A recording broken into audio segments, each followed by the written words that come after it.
Well, Kaapo Kakko had a nice goal to get things started, but ultimately the Dallas Stars just had too much giddy up for the Seattle Kraken.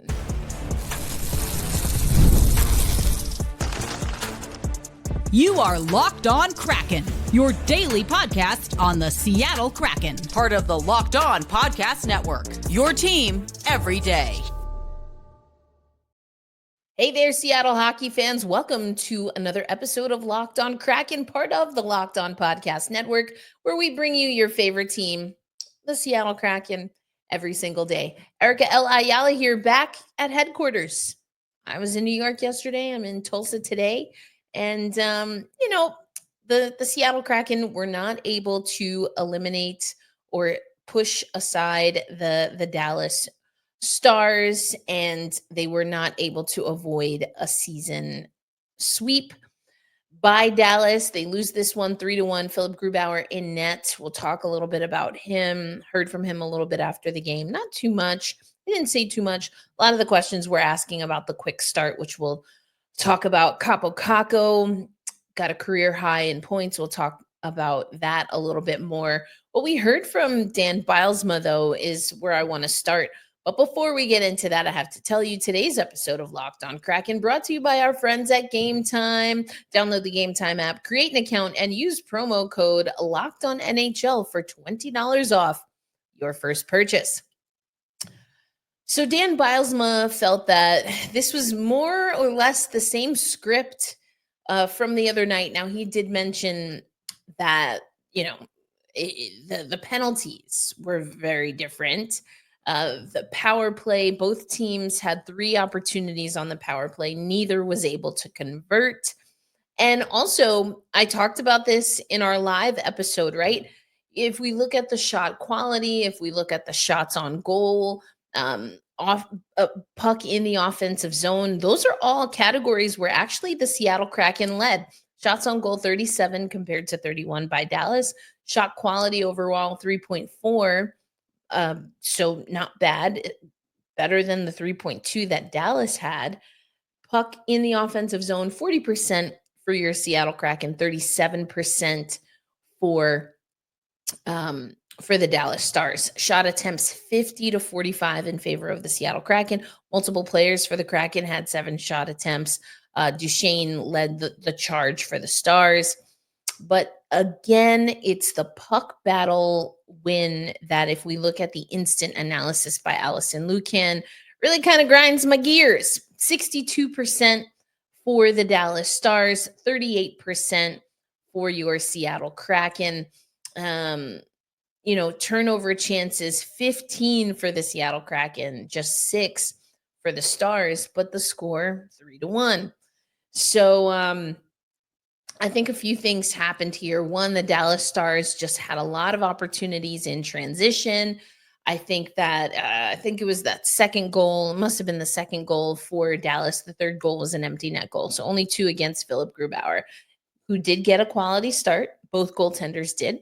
But the second goal, what bothered me there is Dallas coming into the offensive zone.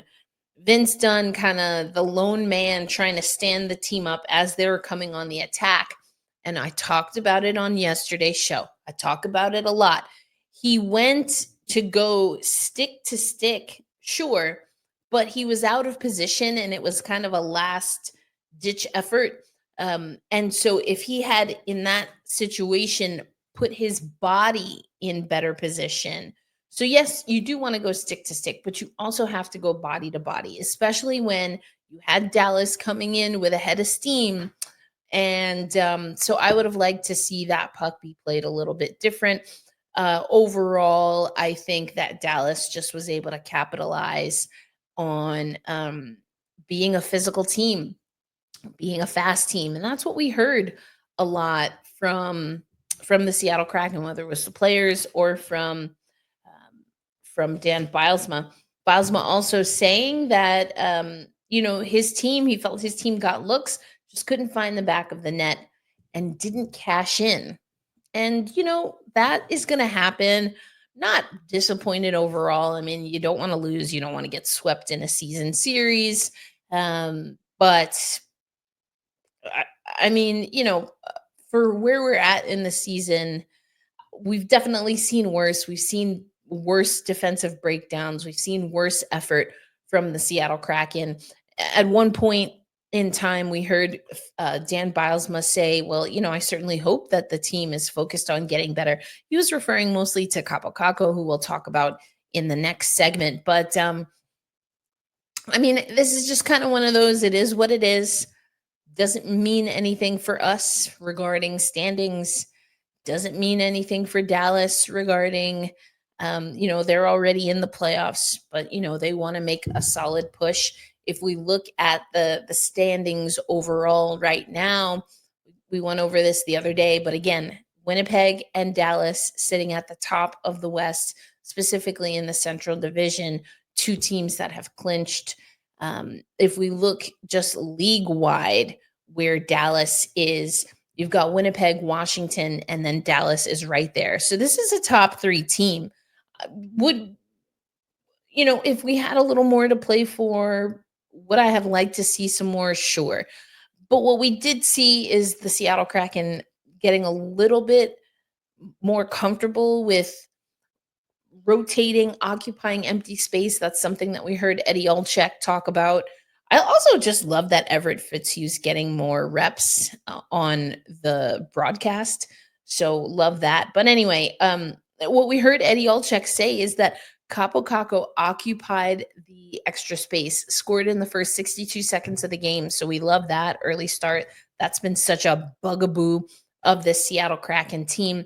Also, if you look back at that first goal, the only goal for the Seattle Kraken, Matty Beniers did a really good job tangling up down low. He gravitated a lot of attention to himself right there out. I think he was technically right outside of the paint area, but he got a lot of attention, and Kaapo read the play really well. So more of that, please. And again, we're going to talk about Kaapo Kakko in the second segment because he hit a career high. And he also talked a little bit about, what it meant to him to get that.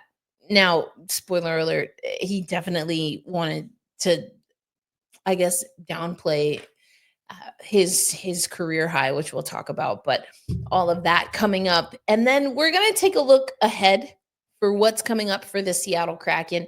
And we didn't get to do a Mavericks Monday yesterday. I was on the road, but some good news for your Kansas City Mavericks. We're going to talk about that coming up on today's episode of Locked On Kraken.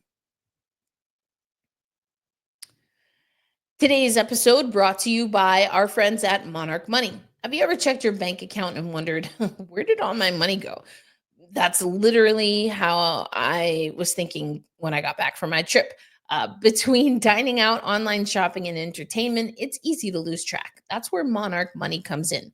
It's your personal CFO, giving you full visibility and control over your finances. And Monarch Money isn't just a budgeting app. It is a complete financial command center. You can track all of your accounts, investments, and spending in one place. So you stop just managing your money and start building wealth. I use Monarch Money for my business accounts because having a dashboard where I can easily see the cash flow, I can set aside things and have certain goals right there in the dashboard that complement what I've done with my bank accounts. That for me, I've never had an app that I've used that is able to do that. And it's been a game changer as I continue to get my small but mighty business off the ground, and allows me to give those over to some bookkeepers and other people that can help me then make a stronger case for Black Rosie Media. So take control of your finances with Monarch Money. Use code LOCKEDONNHL at monarchmoney.com for 50% off. That's half off your first year. monarchmoney.com, code LOCKEDONNHL for half off your first year. Thanks as always for making Locked on Kraken a part of your daily destination. Erica L. Ayala here. And hey, if you're not already subscribed, go ahead and do that. We've got the YouTube channel. We are on Amazon Fire with our Fast network. So you can look up Locked on Kraken on your Fire TV and other Amazon channels, and you can find us, which is super sick. You can find us on Sirius. You can find us on Apple Podcasts and wherever you listen to podcasts. And once you find the show, wherever you listen or watch, then subscribe so that you never miss a show. Like when I went live yesterday. Also, I'm just going to let you know, in May, which I know seems super far away, literally like a whole 30 days. 30 days has September, April, June, and November. Or there's 29 days. No, April. 30 days has September, April, June, and November. So 30 days away. But in early May, I have another nice little nugget, another hopefully super cool interview. But we'll talk about that when we get a little closer to tourist season. But make sure you're subscribed. And if you haven't already, leave a review. I would love for you to do that. It's another way to get recognition to the Locked on Kraken podcast. Good grief. Can't believe we're going on 4 seasons. Seems like just yesterday. And I've been here since the very beginning. Happy to be on this journey with you. Happy to have you along the journey. Let's get back, though, to your Seattle Kraken. I want to talk about Kaapo Kakko. He's one of the guys that we have been keeping an eye on, a la the Ellie Tolvanen track, right? Diamond in the rough. He didn't come through waivers like Ellie did. We got him through the trade, Will Borgen. It was nice knowing you, Will. But we got Kaapo Kakko in that trade with the New York Rangers. And, you know, we had John Schick, who's the host of Locked on New York Rangers, on the show. And one of the things that John and I talked about was, hey, we at the time were very into like a reset, sending a message. I'm using air quotes for those not watching on YouTube. And I was a little concerned with Kaapo Kakko. I've been seeing his name a lot with a lot of the tanking conversation that's been happening on the show because, of course, you know, he was a high draft pick, maybe not really realized fully. We heard that also from John when we did our crossover. But John, on that crossover episode, you know, he assured me that any of the conversation kind of happening where Kaapo Kakko was a healthy scratch recently, made some comments, that was nothing that John felt should concern Kraken fans. And I'm glad that he assured us of that because I really do think Kaapo Kakko has been a fantastic addition to this Seattle Kraken squad.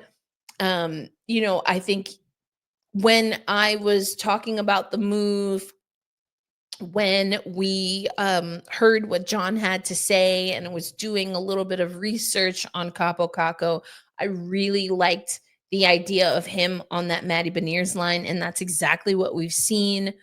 And so, yeah, I mean, I think Kaapo has been great. I think his confidence continues to get stronger and better. Again, he made just a high IQ move, moving without the puck. Matty Beniers, again, kind of, you know, and Matty Beniers, it's not that he's not a physical player, but that's not his game, right? He's not big and tough and strong in that way yet. I think that's an area for improvement. But for Matty Beniers to create that space for Kaapo Kakko, like just shoot, just kind of swam in there, super smooth like, and got that first goal. We need more of that. And Kaapo talked about that he feels like he's been able to get back to his game, that part of playing his game is being a playmaker, but also an option as a shooter in the offensive zone. That's where he feels his game is. And he feels that with the Kraken, he's been able to get back to that game. And to that end, he set a new career high in points, 41 points, got his 14th goal of the season. His 41 points are tied for fourth among all Kraken skaters. He is 4 goals back from his career high of 18 set in 2022-23 with the New York Rangers. And Jaden Schwartz fed Kaapo Kakko. That also makes Jaden Schwartz the active Kraken, the lead active Kraken skater in goals, 9, and points, 21. He's second in assists, and has a team high 40 career games versus Dallas. So Jaden just knows Dallas really well, but he set up Kaapo Kakko beautifully. And again, I would say it's a hockey assist because that's what people in basketball say when, again, you set up that second assist. Hockey assist doesn't exist in basketball. But if there was a hockey assist to hockey, or like a third assist, I would give it to Matty B because I just really like the work that he did net front. But net front, we got net front, and we had more chances net front. We heard that from Dan Bylsma, just couldn't convert. Philip Grubauer, solid. I love that we got to see him in net. It was considered a quality start. He had 28 saves, 30 shots faced, 1.2 above expected. So considered a quality start, not as quality of a quality start though, as Dallas got. Some big saves from both goaltenders. Again, we saw some breakaways for both teams. This was just an okay game. I don't feel any way about it. I don't know that even if we were a few months ago, I would have necessarily been upset by this game. You definitely write some things down and you're like, again, like that Vince Dunn coverage, I would have liked to see a little bit more there, but I didn't feel that they were, mailing it in. I didn't feel that there were massive, egregious errors in judgment. I like that they were shooting the puck. I will say the puck battle stat for me on the instant analysis that we get from Allison Lucan, I hate seeing that the Seattle Kraken aren't able to up that percentage. And a little bit more spice, a little bit more sandpaper, a little bit more P&V. That's why players that I'm really looking forward to seeing perhaps in a Kraken uniform moving forward, Mikey Eastman. Oh, baby. He's got some giddy up. I talked about giddy up with Dallas, because like Dallas and horses and anyway. But Eastman's got some giddy up. He's got some sandpaper. He can play that net front game. And I think that he has the potential when there are when the circumstances, are a little bit different. I think that he can be someone who really helps elevate this, I just knocked my microphone as I said elevate, which is also hilarious. I think he helps elevate the Kraken game. And so is he a player that makes things at minimum competitive for training camp next year? Does he stay for training camp? We have heard once again from Ron Francis, or I believe Jeff Baker wrote about this. He had a really interesting article. It was interesting. I don't know that I appreciated it completely. The framing was a little off to me at times, but it was an interesting article talking about what the Seattle Kraken can potentially do and why we shouldn't be worried about the money. It was a money article. But I think the takeaway for me from Jeff, and I liked what he said, is that there are still moves to make. The next wave of trades that we're going to see is closer to the draft. And so Eastman, is he a player that the Kraken are going to give a chance in earnest? Is he going to come to training camp, or is he potentially a player on the move? Let me know in the comments. That's our question of the day. What are your thoughts on Mikey Eastman? And is he going to be on the roster next year? Coming up next, I'm going to tell you what's coming up for the Seattle Kraken and then give you a little bit of a taste of what's been going on with your affiliate in the ECHL. That would be, of course, the Kansas City Mavericks. We'll talk about that coming up on today's episode of Locked On Kraken.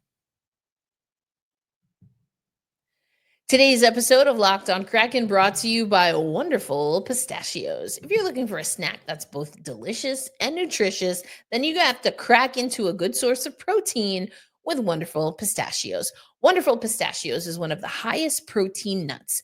Each 1 ounce serving has 6 grams of protein, giving you over 10% of your daily value.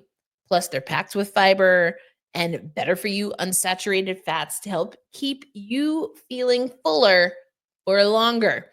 Now, whether you kind of like the catharticism or kind of whether you just like being able to crack open the shells for like Zen vibes, or you like something that is easy to grab and go, Wonderful Pistachios is a good snack for you. So get snacking and get cracking, Seattle hockey fans, with the snack that packs a protein punch. Visit wonderfulpistachios.com to learn more.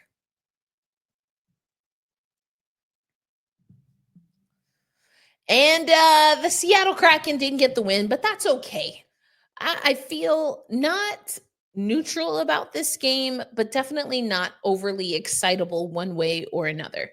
It was a game. I don't like that we got swept on the season series. I do like Kaapo Kakko got that goal, net front, streaking towards the net, great pass, gets a career high. He's feeling confident. I mentioned it in passing, but he dismissed, yeah, okay, career high. He's like, I kind of don't really want to talk too much about that after a loss. And I like that mentality. So, yeah, again, yeah, I know there's been a lot of conversation around tanking on this program, on this podcast. I know that it's something that people are talking about. But again, the reason I'm so anti tanking is because to take a player that can't even talk about a career high because it's after a loss, that's a lot of mentality change. And I do think it is disruptive to culture if you do have athletes that are supporting messaging that maybe they're hearing about tanking. And I think we have some Pacific Division teams. Now, we're not really one, the Seattle Kraken, to be throwing stones in our glass house. But, I do think there are some Pacific Division teams that, if tanking was a good thing, then I feel like we'd know about it by now. But I digress. The Seattle Kraken will be taking on Vancouver. We're going to talk a little bit more about that one on tomorrow's episode. But that kicks off a 5-game road trip, which includes also the San Jose Sharks, the LA Kings, Utah, and Vegas. So it's a bit of a mixed bag when it comes to when it comes to teams and playoff standings and implications and things of that nature. But I tell you what, I want the Utah game. I want the San Jose game for sure. So we've got something to talk about for sure when it comes to those games. The Seattle Kraken going to be on the road. I honestly would love to see Philip Grubauer get the next start again. And here's why. Because we're taking on the Vancouver Canucks. I just mentioned that. But if you look at the numbers, so we'll go over this a little bit tomorrow, but we already have the game notes for tomorrow. And these are career numbers, but Joey Daccord 1-2-1 with a 3.77 goals against average and an 8.66 save percentage in 5 career appearances versus Vancouver. Philip Grubauer is 5-2-2 with a 3.15 goals against average compared to Joey's 3.77 and an 8.83 save percentage compared to Joey's 8.66. That's across 10 career appearances against the Canucks. I mean, also just play the guy, give the man some reps, give Joey some rest. We're going to be on the road here. So I'm okay with seeing Philip Grubauer again in net. I think are all, or let me know unless I'm misreading this, but I think we are all in agreement that this is probably the end of the road for Philip Grubauer. Just give the guy some reps, get Joey some rest, play the man. I'll say it over and over again. But also the numbers suggest that maybe that's the way to go. Um, and a confident goaltender, a fresh goaltender, a different look from what Vancouver saw, um, has seen in the series. I think those things are all important. But again, we'll break down that Vancouver game a little bit more tomorrow because it's a game day. Your Seattle Kraken on the road. I want to switch gears a little because I know the Seattle Kraken will not be headed to the playoffs, but your Kansas City Mavericks have once again clinched a spot in the Kelly Cup playoffs. Third consecutive trip to the postseason comes 1 year after their run in the 24 Kelly Cup finals. This being the Kansas City Mavericks, I mean, they just have been looking really solid. And Noah West, who's a rookie goaltender, has gone 5-0-0, a 138 goals against average, a 943 save percentage, looking pretty solid. We've talked about, of course, Cade Bouchard.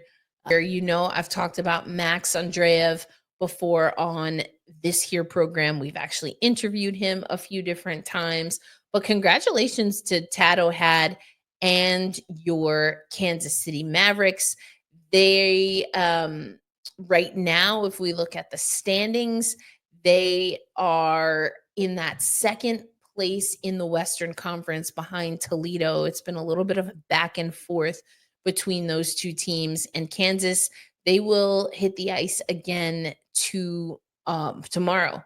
They will hit the ice again Wednesday, April 2nd, taking on Rapid City Rush. They're actually going to be hosting them for a little bit of a series. So they play Wednesday, Friday, Saturday. So we will definitely catch up on your Kansas City Mavericks, but they have clinched a playoff spot, going back and forth a little bit with Toledo. But those round one tickets are on sale, so you can check it out. I'm very curious to see if they make their way through Tulsa at any point during this playoff run, but to be determined there. That's our show, folks. Again, not really feeling too distraught about the loss, hoping that the Kraken can still get the mojo going because there are definitely some games on this road trip that I want. You got to play for pride. Do the Seattle Kraken actually have a rival?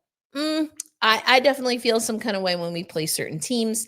And we got a few of them coming up, including one team that thinks defense is for nerds. If we don't play good defense against San Jose, I'm going to rant and rage on this here microphone.